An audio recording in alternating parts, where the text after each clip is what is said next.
Welcome to Centre Court with thanks to OMF. Kick back and relax with an adjustable bed from Australian designed and owned OMF. Watch sport your way. And of course, Cobram Estate, Australia's most awarded extra virgin olive oil. Grown, harvested and first cold pressed in northern Victoria. Welcome to Centre Court. I'm Bianca Chatfield and Hannah Kuhar is alongside me. Now, sorry for confusing you. Every week we're going to throw up some different people that might be here, but Hannah and I are back this week. And if you had any issues watching last week's episode, it's on YouTube, just so you know. But we've had a few issues with our Facebook page. A little bit of hacking has gone on, but it's back and you'll continue to see the episodes on Facebook as well as YouTube. Now, Hannah, plenty of netball has happened. We're really starting to heat up what's going to happen come the final series. So let's get straight into the OMF overview. Watch sport your way. And we take a look at the ladder. Things are changing, but not so much in those top two positions. Absolutely. The Swifts continuing on their undefeated streak, although that was the closest test they've had. So fantastic to see that some teams in the top four can come close. Of course, the Fever continue to plough on, but that 3 and 4, that's where the change has been this week. I think the T-Birds, there's still a lot of upside. The Lightning continue to be on the up. So I'm liking what I'm seeing from the top four. Is this how the 8 will look come the end of the season? Not finals, but come the end of like round 14. Yeah, I think it's going to be pretty close to that. Bottom 4, there might be a couple of switches, but that's definitely the bracket. The top 4 bracket, I'm also very sure about. I think the Swifts, they pretty much claim, you break down the numbers, it is so statistically likely they're going to finish in that top spot. Everyone else with a little bit of movement. It's fascinating. Well, the team of the week from round 8. Let's take a look. Standout play for me has been Erin O'Brien. The Giants, obviously we know they've got barely any defenders to pick from. They had to go to Casey Coppola, the former Silver Ferns captain, bring her back out of retirement. But Erin O'Brien continues to push the boundaries, get some ball, and I think this is going to be a really great development for her game, and especially putting her out of goal defence and giving her some line. Who's been standing out for you?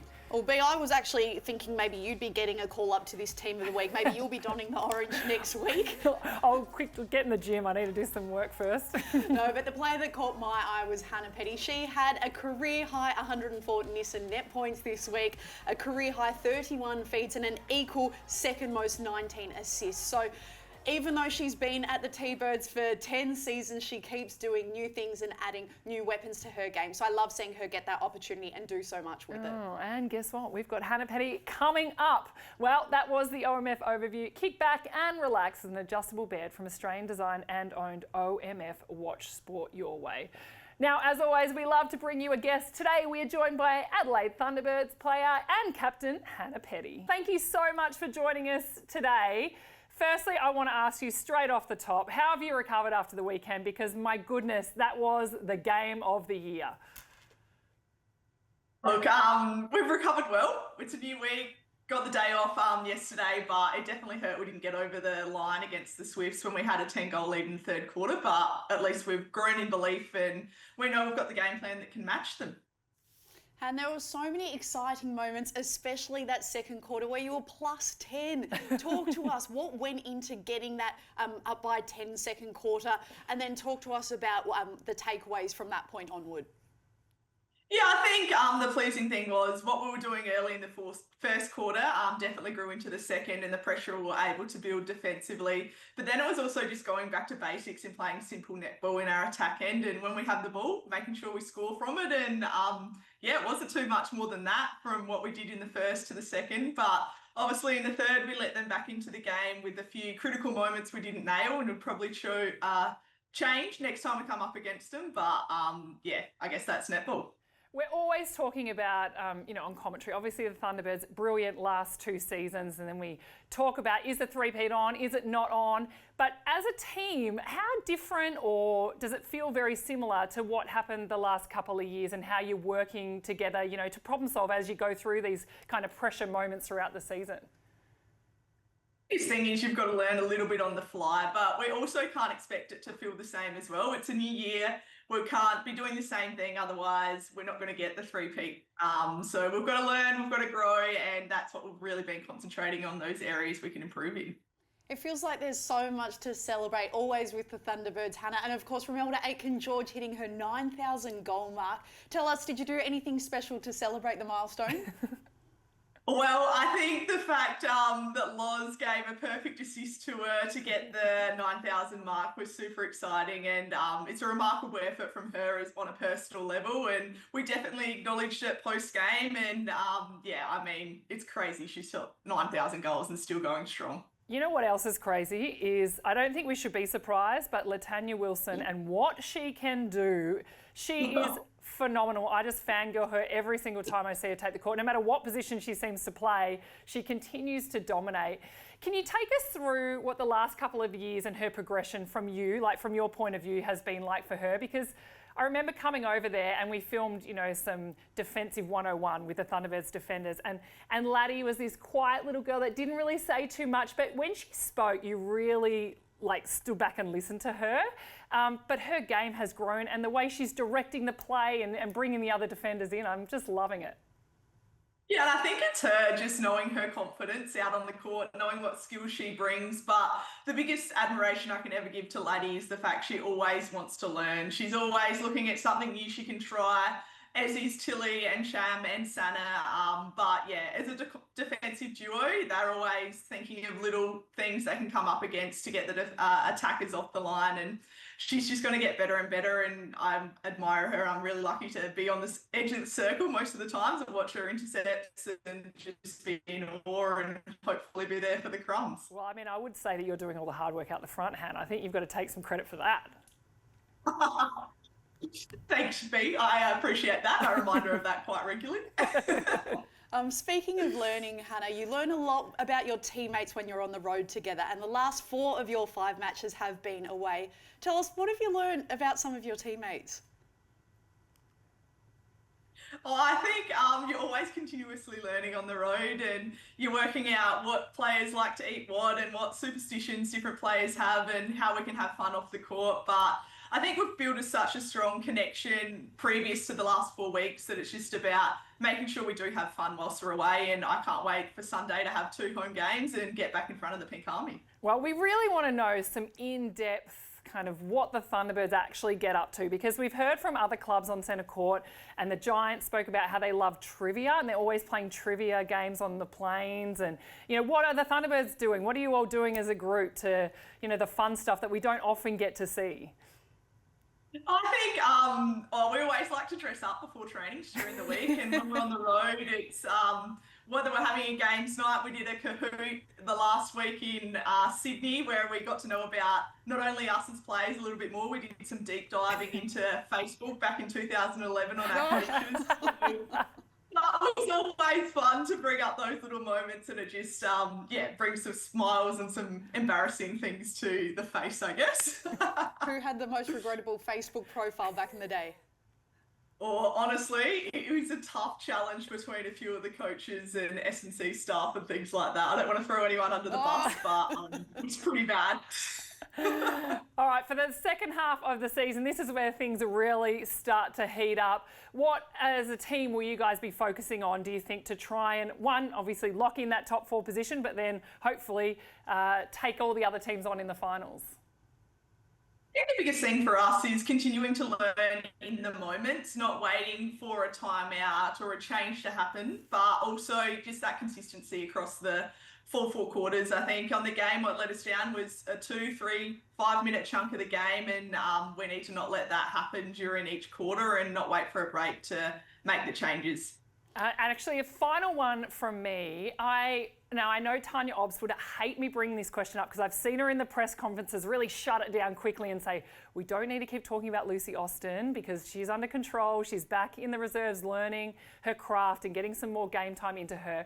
But I want to know from you, Han, as a captain, what do you do as a team to try and get around the players that are potentially in that position like a Lucy Austin, where, you know, they're going back, they're getting their minutes up in the reserves. As a team, do you make sure you watch them? You know, are you still connecting with her, obviously, at training in different ways to try and, you know, keep her part of that group?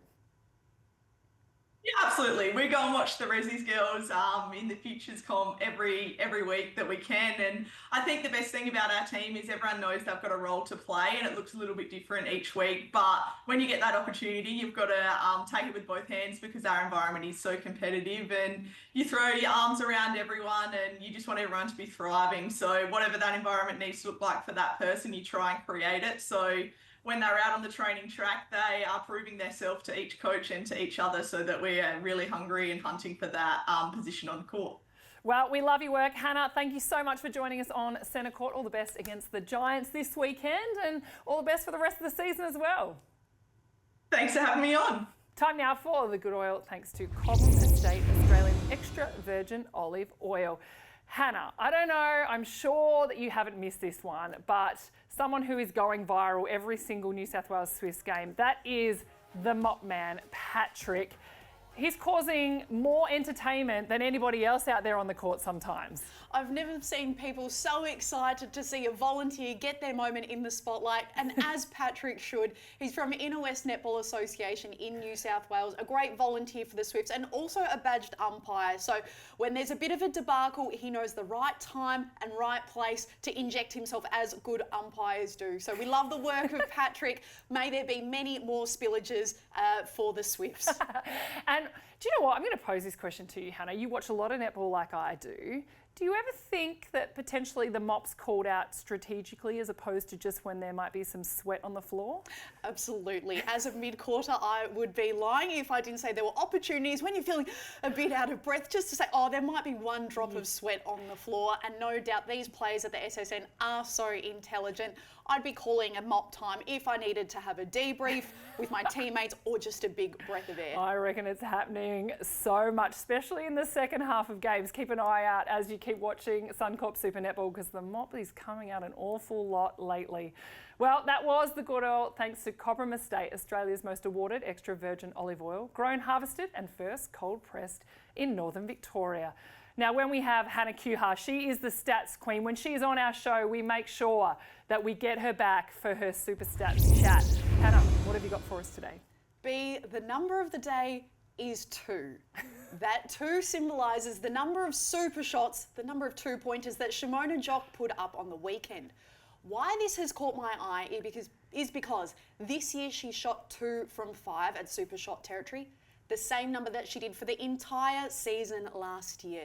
Shimona's only scored 2 super shots on 4 occasions. This was the first time ever she's done so for the Mavs. She's done so 3 times with the Magpies, her old side, and the last time she did so was in round 9 of 2023. So those 4 occasions, 2 of them have been against the Lightning. So it made me think, we know she is a gun in 1-point territory, but has she been given her shooting licence in 2-point areas? Could this be a game plan for the Mavericks going forward? I've always said that Unique Pallavi, she needs to go into insurance. She is the best form of insurance any super netball team can have. But is there a secondary policy now if Shimona Jock is willing to come to the 2-point region? Oh, I love the way you think about that. And I love that she's actually having a crack at it too, because, you know, if you're 2 defenders, you're going to really go to Pallavi in the power 5.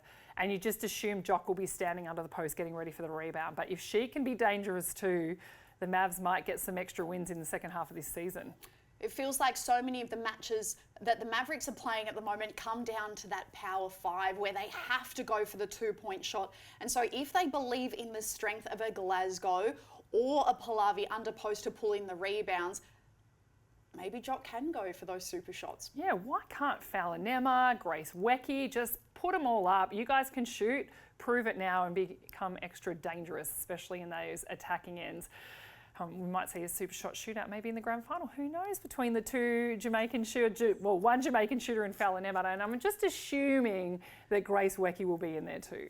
Yeah, I wouldn't be suggesting that the Mavericks will make it all the way to the grand final. However, maybe if they use Jock as a 2-point shooter and then suddenly defenders, they can't all swarm Pallavi because they have 2 threats to cover. So I think it'll be just as much about the defensive response as it is for the Mavs having 2 options. So watch this space. We heard in the timeout on the Fox coverage that Coach Tracy Neville said, you can put them up. So we'll see if that advice continues into the next round. Oh, especially Vixens and Mavericks this weekend. It's time now for the local legends, all thanks to CRT. Farming starts with CRT. Now this week is a bit different. Instead of speaking with one individual, we wanted to highlight the country championships, which will take place in South Australia this weekend. Now, we always love a country tournament. Now, this competition has been running in South Australia since 1936, Han. How special it is to be able to have these tournaments, and can you imagine the players that would have gone through, the coaches that would have gone through these country championships? Oh, it's amazing. We spoke to Hannah Petty before, who's come from Wandinna, so it's so important for girls in regional areas to have those pathways up. I know in WA they've had a very similar tournament just on the weekend past with the WA long weekend, and I remember being a player in that pathway and how special it was to come together with your teammates who you've spent so many weeks at training, and then on the big stage you get your moment at championships such as this one. So good luck to all of the players, and so many fond memories of championships through underage pathways, as I'm sure you do too, B. And playing in all sorts of weather conditions, and the shooters shooting and the wind basically putting it back straight in the other direction. You just love it. Well, that was Local Legends. No matter where you live or what you farm, it starts with CRT. Now, looking ahead to round 9, we're going to put the spotlight on the Swifts and the Fever game. Obviously, this is going to be unmissable. We've already spoken a little bit about it, but these two sides are powerhouses. If we go back to when they first played each other this season, that was actually in round 1. It was a significant win to the New South Wales Swifts. But hold the farm, because Janelle Fowler-Nemard was not there. She wasn't in the first 2 games of the season. They got to take on the Swifts without her. The Swifts got to play without her being on the court. That's where things get interesting now for me. A shooter who shoots enormous volume, I think she's really going to shake it up now for the Fever. It's a completely new ball game, B. And the other thing that makes me think that this could be the matchup for the ages is that the T-Birds, with their hard work, particularly in that second quarter where they outscored the Swifts by 10 over the weekend, they've provided the blueprint for Dan Ryan to have a really good look at and bring across to this weekend's match. So we've always said it's about stifling the supply of ball into Grace Wecky, and I think it goes to show that it is possible. She is human, she makes mistakes, her teammates make mistakes. How can the Fever apply their strategies? They have some very strong defenders. I can't wait for this matchup. And it's going to be a battle really of what happens in that mid-court, Han. Do you agree that you're going to have plenty of rotations between Hadley, Verity Simmons, Lambden, Ali Smith for the Swifts, and then of course the Fever, we've seen them rotating through both Kranzbergs, Alice Teague-Neal, Jess Anstis. They're going to move around all the mid-court, because if you're going to win ball back, it's got to be in that middle part of the court. You can't necessarily always get it off when you've got 2 big shooters down either end of the court. So the battle of the mid-court, I think, is going to be one to watch. And we don't often focus on what goes on in the engine room, but to me, if you're going to win it, you've really got to win there. I couldn't agree more. I think the Swifts particularly have struggled to find a consistent wing attack, and they've often recycled through different bibs, and they've done so in centre as well. So why I think it's so interesting is we can't really predict who's going to match up on who, because I think it's going to be whoever comes to play on the day. We might have starting sevens, but the coaches will be quick to assess who's playing their finest and who's going to be vulnerable with ball, and it'll just be the matchups on the day, I predict. Well, it's time now for Strutty's Social Scoop. Strutty's netball apparel designed for the next generation of superstars. Style meets performance at struttys.com.au. This week, we have a question from Lenny, and he asks, should we introduce a mid-season transfer period? Lenny, I just love this question. I have been thinking about this a lot, actually, the last few years, that I feel like, imagine if we had that in Super Netball, and coming into finals, we're still a few rounds away, but wanting to have to shore up different parts of your team, if you've lost some players to injury, what could you do? Have you got any ideas of who you think could be transfers, like-for-like transfers that might happen at this part of the season to help clubs maybe at the end of the season? Lenny, such a great question, and I hope the powers that be are listening, because it would be such a ripper. I put my thinking hat on after the Jamie Lee Price doco came out towards the middle of the year, where she was open in saying that she'd look forward to a move away from GWS, where she's playing Giants netball. And I thought, geez, if she's looking for a bib as a mid-quarter in Melbourne, maybe this is Maisie Nankerville's moment. I think she's underutilised at the Mavericks, and I'd love to see her use her experience. I think she's dominant through all three mid-court positions, and she's a great leader. So could she be the right fit? Although if she doesn't want to move, maybe Taylor Fraser, who used to live in New South Wales, a New South Wales girl, maybe she'd look forward to a return back home. Ooh, interesting. Do you know I've got one for you? I think I'm taking it as a lens of teams that might be able to challenge for that top four. So I'm thinking of Melbourne Vixens. If they were to look around to see how they could strengthen up their side to try and get into that top four, do you think there could be a trade on? Maybe you would swap out Jock and Garvin. Do you reckon Mavericks would allow that to happen? I mean, that's a huge trade, right? Shimona Jock, I think the Vixens really miss sometimes having a tall holding shooter to go to. You've got Lily Graham and Kira Austin that can take that super shot. Imagine that would be a powerhouse attack end for the Vixens to try and push into that top four. I can't see the power brokers of SEN saying we're letting go of our Shimmy. They love her down there and she is in such ripper form.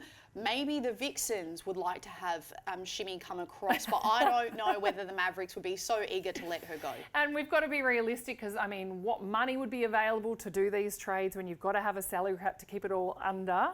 Would you do a trade? We know Giants are looking for a defender. Would, say, a Liv Lewis potentially go up to the Giants and maybe send back down an Erin O'Brien or something like that? Or would you bring one of their youngsters back down, Kim Brown maybe? There's so many different options, and we would love to hear if you have any options of trades that might happen. It doesn't matter if it's as ridiculous as my Shimona Jock Garvin one. We don't mind. Brainstorm. Send us what you think that could be possible transfers. Do you have any more for us, Han? Oh, I don't know. I'd love to see a player like Lucy Austin. We spoke about her with Hannah, the captain.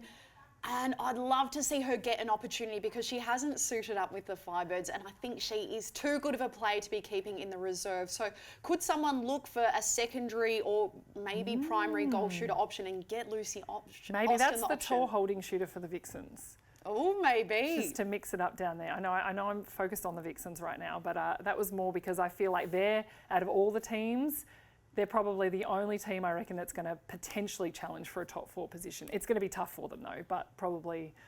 Well, they put their coach on the trading block, so maybe players were open to some trading movement. Coaches. Hey. Maybe you could do that. That's another idea. Well, make sure you let us know your thoughts. That was our social scoop, all thanks to Struddies. Struddies innovating netball apparel. Well, a big thank you to OMF, Watch Sport Your Way and Cobram Estate Australian Extra Virgin Olive Oil. That's Centre Court for another week. Hannah, thank you so much for joining us. My pleasure, V. Always love your insights. And make sure you stay with us. Enjoy the netball on the weekend and we'll be back again next week.